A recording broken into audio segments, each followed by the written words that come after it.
Welcome back. Well, Basic Education Minister Angie Motshekga is expected to be at the Ivory Park Secondary School. I understand she has arrived. She's checking on the readiness, the state of readiness with regards to the reopening of schools on the 1st of June.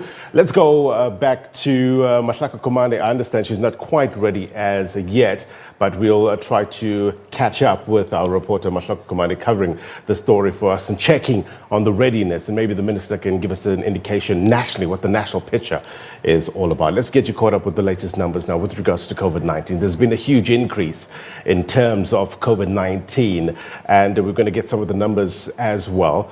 Let me just look for the latest numbers as we have it at this stage with regards to COVID-19.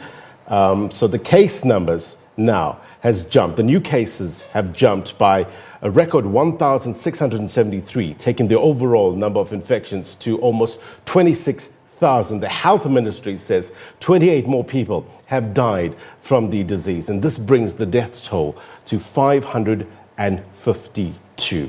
So that's the latest numbers with regards to COVID-19 here in South Africa. Let's go back now to Mahlako Komane. She's covering the story where the Basic Education Minister, Angie Motshekga, is visiting a number of schools to check on the readiness with regards to the reopening of schools on the 1st of June. Mahlako, a very good morning to you. What are you witnessing there this morning?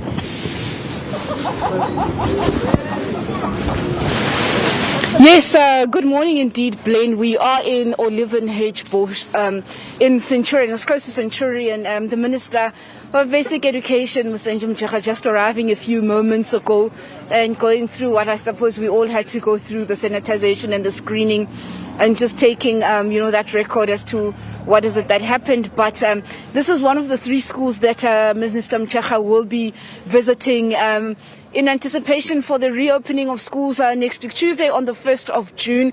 We understand that grade 7s as well as grade 12s are expected to return to school as announced by the minister. But also, she also did say that as from Monday it was the countdown.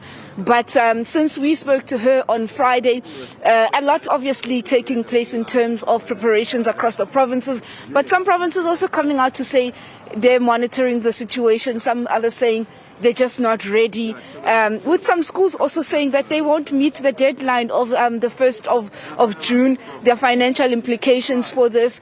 Some saying that they haven't received the funds that they were meant to receive in terms of the cleaning and sanitizing of schools.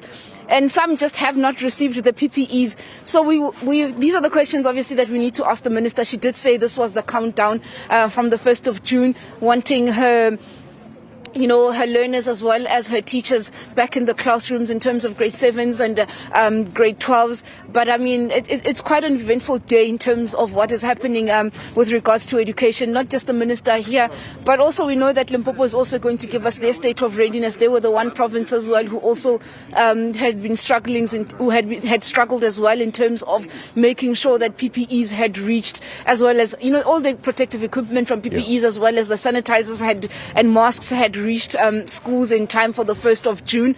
But also MEC Lisufi meeting with private schools as well to find out what is their state of readiness and what are the plans there. So I think it's quite an eventful day for the education calendar today, Blaine.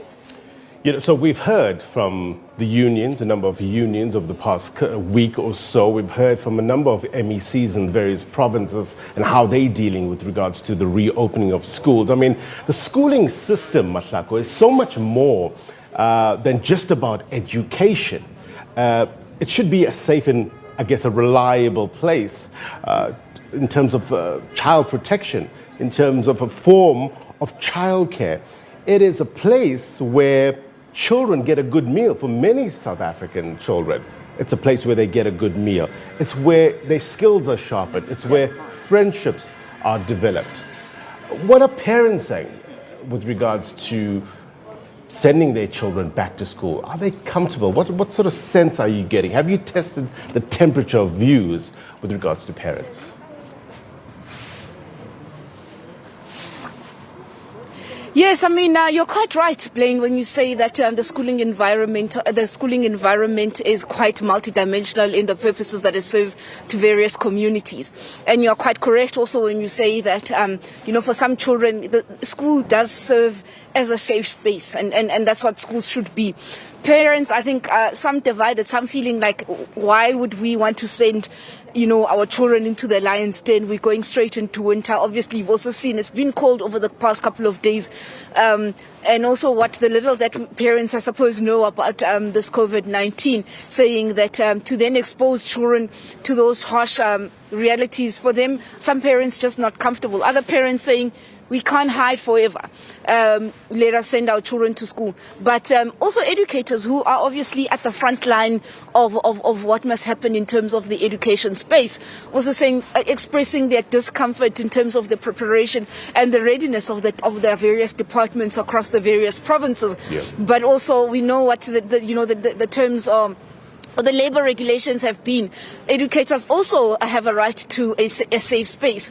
And a lot of unions, I think, during the course of the week coming out to question the state of readiness of a lot of the provinces. And you'll also remember a lot of these provinces also finding themselves within the rural context.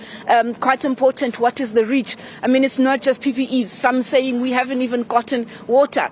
Toilets, what's happening with toilets? These are questions that when we really do hope to get answers from the minister. What is it that has been done? I mean, over and above the fact that there was a pronouncement that was made, we know schools have been closed for more than 2 months. And if the department is saying that they knew that they would eventually have to go back, we can't be in hiding forever, and classrooms are the best place for children to find themselves. The question is, how long have you been preparing? Should you not have prepared from the day that schools were closed? Because it was an eventuality that you should have foreseen that schools would have been open. There's obviously issues of procurement, the scrambling of money. How have schools been capacitated in terms of being able to welcome back learners? I mean, I know one school, I won't mention the name, but one school sending out a notice to parents and saying they're simply just not ready. They had been told that their department within that province would be giving them money to clean the schools. This has then not happened. They have to, scramble for funds. They didn't plan for this. A lot of schools also dependent on the paying of fees. Those that have a high paying fee rate, that we did not budget for this. We employ teachers with that money.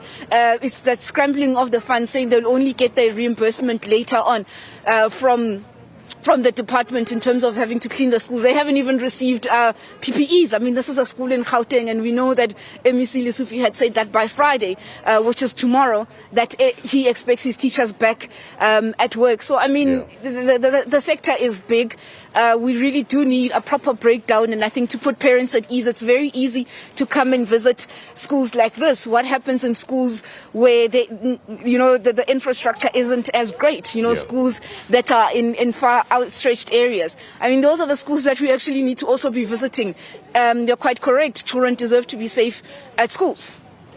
100%, Mahlako. I mean, the issue, the non-negotiables, as we've been saying over the past couple of weeks with regards to, sanitizing various areas where the children will be, providing these PPEs for children as well as the educators. That's one part of it.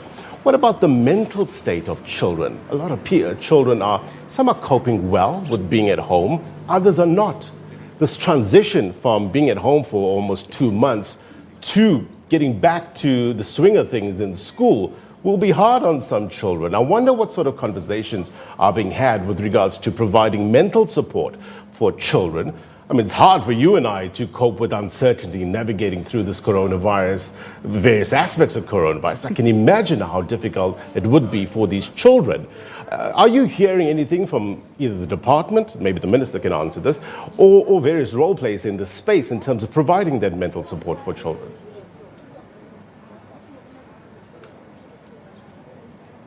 Blaine, I think you're quite correct. The mental well-being of children. I mean, I spoke to 2 parents this morning. They were saying that their children have expressed fears. One is in grade 12, one is in grade 11. They're just not ready to go back. I mean, they're not sure. They feel unsafe. And obviously, I think the mental health of children also needs to be looked at. And I think you're quite right. These are questions that we'd need to pose to the minister.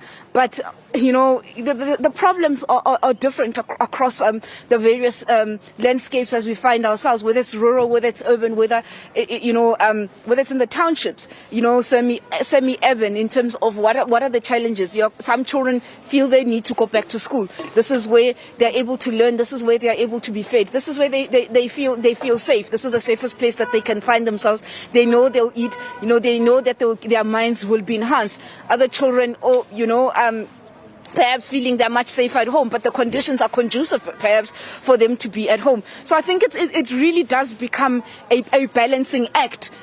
Different circumstances, different privileges, different circumstances once again, as well as it becomes a game of the haves and the have-nots. Yeah. Those that have can make the decision comfortably that I can access my educational requirements in terms of online. There's issues of data. Yeah. We did a story a few weeks back of a parent saying, I must now make a decision. She has 4 children in school. I must make a decision. Am I buying meal with the 280, or am I buying data for my children? So what other parents, for them, it's easy. It's just a simple transaction to ensure that their children have data. Some schools also have come out and tried to, meet that gap and given parents data in terms of the grades that will not be coming back to school come the 1st of June. But I mean, it really does give us a proper view of the different challenges faced by the various different communities. So I think the minister will really have to find herself